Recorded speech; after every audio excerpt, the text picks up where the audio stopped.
Hi everyone, welcome to Go Local Live. I'm Go Local News Editor Kate Nagel. Thanks for tuning in this Friday afternoon to kick off your weekend, and as we usually do, start the show here with former state representative, former Deputy Secretary of State, now heads up Stages of Freedom, Ray Rickman, to give his big view. So, I went to see Amazing Grace with Aretha Franklin at the Avon. You still have time. I used to go and see Aretha. I don't want to exaggerate. I went 3 times as a teenager to C.L. Franklin's church. We forget before Dr. King, C.L. Franklin was the minister in America.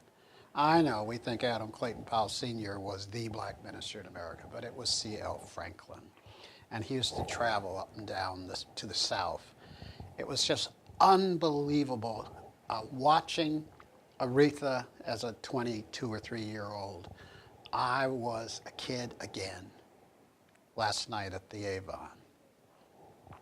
So that's me sharing this little joyous celebration of Aretha Franklin's life, and may she rest wonderfully for what she did for us. The other thing I want to talk about ever so briefly is the issue of our schools in Providence. We have a governor and looks like a mayor. It was an interesting conversation they were having in public that they're going to get a consultant to come and tell us how to fix the schools. When I finished laughing, I said, should I bring a lawsuit, a waste of our cash? They've done this twice in the last 10, 12 years. Somebody from Ann Arbor with 3 degrees doesn't know anything about Providence public schools or our culture or who we are. Now, I'd like them to hire a facilitator and bring 100 stakeholders together and talk about how we move forward. There are a lot of things that I don't think are true. They talk about or suggest that Latino kids don't speak English well. I know 18 or 19 Latino 16, 17-year-old students. They speak English just fine. Now, how are their math skills? Nah.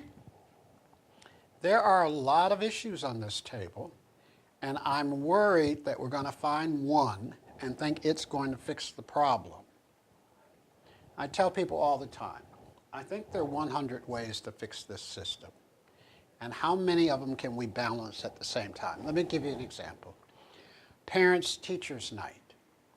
Every person I know, low income, has 2 jobs, trying to keep a roof and food on the table. They don't have an hour for parents-teachers Thursday night. So, should we start having parents-teacher Friday night dinner party? Should we do this Saturday morning fabulous breakfast? Should we? Yes. It's a new age. In 1952, when we had our first parents-teachers gathering, 65% of all women did not work and could go. Everything is like this. We're stale. We're doing it the way we've always done it, and it doesn't work. We don't need a consultant. We need a facilitator. Bring the 100 stakeholders, union, school administrators, teachers, parents from every walk of life. Bring them together. Few outsiders. I like to go to the meeting. And let's get a roadmap on how we move forward on multiple issues. Parent engagement, teacher engagement, union engagement. You have a good week.